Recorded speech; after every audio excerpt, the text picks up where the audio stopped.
2024 کے الیکشن سے کچھ ان کو شکایات بھی ہیں، لیکن وہیں رانا ثناء اللہ یہ بھی کہتے ہیں کہ جو ہمارے تھے ہمارے لوگ وہ تو اپنی خوداندی نہیں ہوئی تھی، ٹھیک آ رہے ہیں بشمول ان کے خود کے. تو پھر اس سے پھر اور یعنی معاملات پیدا ہوتے ہیں. اچھا اب یہ جو لڑائی ہے یعنی عدلیہ اسٹیبلشمنٹ مخالفت، پی ٹی آئی اسٹیبلشمنٹ مخالفت، یہ والا جو ایک پورا شور ہے، اس شور میں وفاقی حکومت غائب ہے، اس لیے بھی کہ خیر وہ نون لیگ کی حکومت تو نہیں اتحادیہ، لیکن کہیں خبروں اس کا کوئی ذکر نہیں ہے. صرف ایک مریم نواز کی شخصیت ہے پنجاب میں جو کہ دلچسپی کا موضوع ہے، باتوں کا موضوع ہے، گفتگو کا موضوع ہے، خبروں کا موضوع ہے، کیونکہ بہت متحرک حکومت ہے.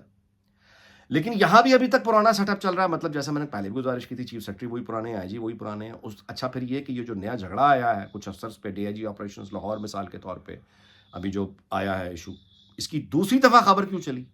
یعنی ایشو یہ بنا کہ جو محسن نقوی ہیں وزیر داخلہ، انہوں نے اپنی یعنی پسند کا افسر D I G operation Lahore جو ہے ان کو اپنے پاس یعنی وفاق میں وفاقی وزارت داخلہ میں ان کو اپنے ساتھ کام کرنے کے لیے جب بلایا تو پنجاب حکومت نے افسر دینے سے انکار کر دیا. یہ خبر بھی آگے 3-4 دن کے بعد یہ خبر جیو پہ دوبارہ ایک دم سے فلیش ہونا شروع ہو گئی. ایک ہی خبر تھی، 4 دنوں بعد دوبارہ فلیش ہونا شروع ہو گئی، بریکنگ نیوز کے طور پہ آئی اسکرین پر اور سوشل میڈیا پہ بھی آ گئی. یعنی وہ بلا وجہ تو نہیں اس طرح کا بلنڈر جیو کرے گا نا یار، 4 دن کے میں وہ خبر کو ریپیٹ کیوں کریں گے؟ اصل میں تو خبر یہ ہے کہ ایک خبر یعنی خبر یہ ہے کہ پنجاب حکومت نے یا مریم نواز شریف نے ایک افسر کو D I G operations Lahore کو دینے سے انکار کر دیا محسن نقوی کو. یہ خبر آ گئی، چل گئی، بحثیں ہو گئی، ویلاگ بن گیا، سب کچھ ہو گیا. لیکن 4-5 دن کے بعد یہی خبر جیو پہ دوبارہ کیوں آ رہی ہے بریکنگ نیوز کی طرح؟ کس نے یہ خبر دلوائی ہے؟ اس پھڈے کی کون ہے؟ کوئی ہے نا، اس کا مطلب کوئی متحرک لوگ ہیں. سو میری گزارش یہ ہے کہ یہ جو جھگڑا ہے پورا فساد پی ٹی آئی اور چونکہ سیٹل نہیں ہو پا رہا اسٹیبلشمنٹ کے ساتھ اور شک و شبے ہیں، تو اس کی جو رد عمل ہے وہ باقی سیاسی جماعتوں میں فطری طور پر پیدا ہوگا. اچھا اب یہاں پہ کیا معاملہ ہے کہ مریم نواز یعنی اپنی متحرک حکومت کی وجہ سے ظاہر ہے کہ وہ ڈسکس ہو رہی ہیں، لیکن ٹیم پرانی ہے، اور نواز شریف صاحب جو ہیں وہ بالکل بیک گراؤنڈ میں خاموش بیٹھے ہیں. جس آدمی کا ووٹ بینک ہے، اگر آپ غور کریں کہ اس کو کیا ملا، یہ مریم نواز کو پنجاب کی حکومت مل گئی، وہ بیٹھ کے یہاں پہ گائیڈ کر سکتے ہیں، یہ بہت بڑی اچیومنٹ ہے، فیوچر میں ان کی انویسٹمنٹ ہے. لیکن جو ریجن کی بھی ضرورت ہے، مثال کے طور پہ اگر بھارت سے تعلقات ٹھیک کرنے ہیں تو ان کو ایز سچ خود تو وہ نہیں، جو اتنی بڑی ان کے ساتھ زیادتی ہوئی تھی اس حساب سے تو انہیں مطلب کمفرٹ نہیں ملا. سو وہ بے چینی اپنی جگہ موجود ہے. جب یہاں پی ٹی آئی اور اسٹیبلشمنٹ اور یہ معاملے جب سیٹل نہیں ہوتے تو نون لیگ کے لیے کب تک یہ ممکن ہوگا کہ وہ اس ارینجمنٹ کا حصہ بن کے کھڑی رہے؟ یعنی وہ ظاہر ہے کہ اگر ان کو شک ہو گیا کہ یعنی پی ٹی آئی ہینڈل نہیں ہو پا رہی، یا یہ کہ اسٹیبلشمنٹ کے اندر فائنل وہ کنٹرول اسٹیبلش نہیں ہو پا رہا، تو ان کے اندر ایک رد عمل آئے گا نا کہ پھر وہ کہاں ہے. میرا خیال ہے کہ اس طرح کا رد عمل شروع ہونے لگ گیا، وہ وہاں آنے لگ گیا. اچھا اب آگے چلتے ہیں.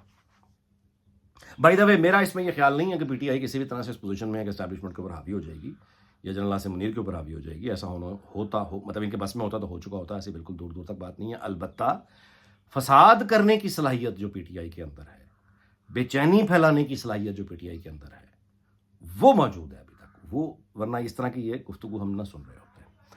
اچھا جی، اگلی بات یہ ہے کہ صحافیوں کے بارے میں جو فہد شہباز نے جیسا مثال کے طور پہ دیکھیے، جو اصل لوگ ہوتے ہیں مثال کے طور پہ ابھی مرتضیٰ علی شاہ ہمارے دوست ہیں، جنگل جیو کے کارسپونڈنٹ ہیں لندن میں، پروفیشنل، میرا ان کا بہت احترام دوستی کا تعلق ہے.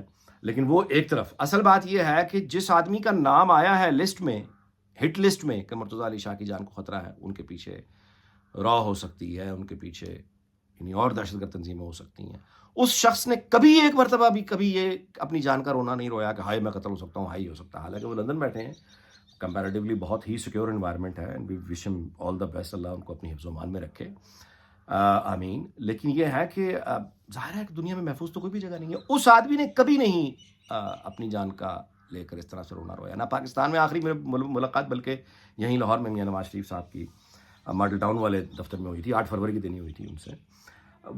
یہ لوگ جو مطلب آپ سوچیں نا، اب سارا عالم نے کبھی شور مچایا تھا کہ وہ اس کی جان خطرے میں ہے؟ حامد میر نے مثال کے طور پہ کبھی اس زمانے میں شور مچایا ہو کہ میری جان خطرے میں؟ مطلب یہ کہ عجیب معاملہ ہے کہ یہ اپنی زندگی میں اپنی موت کو بیچتے ہیں کہ یہ ہو جائے گا، مجھے وہ ہو جائے گا، مجھے وہ مار دے گا، مجھے یہ مار دے گا، مجھے وہ مار دے گا. اس کا مطلب ہوتا ہے، عمران خان خود بھی کہتا ہے، یہی اس کی تبلیغ اپنے پیروکاروں کو بھی ہے، مائنڈ گیمز، پروپیگنڈا، شور، فساد، اس کو وہ مائنڈ گیم سمجھتا ہے. یہ وہ انتشار ہے.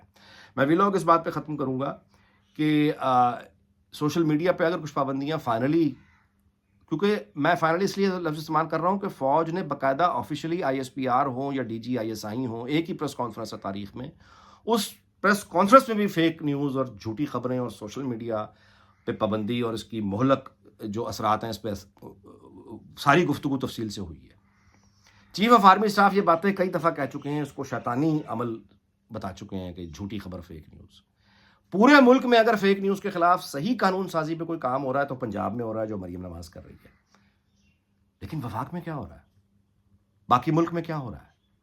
پیمرا نام کا ادارہ کیا کر رہا ہے؟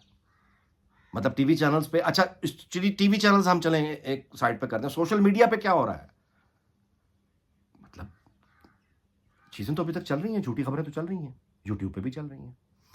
سو آئی ہوپ کہ مریم نواز جو ہیں یہاں پنجاب میں جو قانون سازی کر رہی ہیں اس کے بعد وہ ایک عملی انشاءاللہ مظاہرہ ہم دیکھیں گے. اور یہاں پہ شریف خاندان کو تو چاہیے کہ ان جھوٹے نیوز چینلز کو، سب نیوز چینل کو عدالتوں میں لے کے جائے اور کہے کہ جو جھوٹا پروپیگنڈا میرے خلاف کیا تھا سب کا یا تو ثابت کر دو کہ یہ تم نے سچ بولا تھا، واقعی مطلب ہے کہ تم نے ہمیں کہا تھا چور ڈاکو، تم نے ثابت کر دیا، ورنہ اس کا جرمانہ دو. میں آپ سے گزارش کروں شریف خاندان اگر یہ ایئر وائز سمیت یہ جتنے جھوٹے نیوز چینل ہیں ان سے اگر اپنا جرمانہ وصول کر لے تو 90% نیوز چینل بند ہو جائیں گے، بینکرپٹ ہو جائیں گے. تو پھر باقی کسی عام آدمی کو بھی امید ہو جائے گی انصاف ملنے کی. سو امید کرنی چاہیے پنجاب میں یہ ہوگا، لیکن باقی پاکستان میں کس نے کرنا ہے؟ تو یار آپ اسٹیبلشمنٹ کو بھی دیکھنا چاہیے کہ اپنا کنٹرول جو ہے اسٹیبلشڈ جب ہوتا ہے تو پھر اس پر سوال نہیں اٹھتے. اب اٹھ رہے ہیں تو کوئی وجہ ہے نا کیوں اٹھ رہے ہیں. اس دعا کے ساتھ کہ اللہ تعالیٰ پاکستان اس کے تمام ہمسایوں دنیا بھر کو شاد اور آباد رکھے. آپ سے اجازت چاہتا ہوں، اگلے ویلاگ میں ملاقات ہوگی. اپنا بہت خیال رکھیے گا. اللہ حافظ.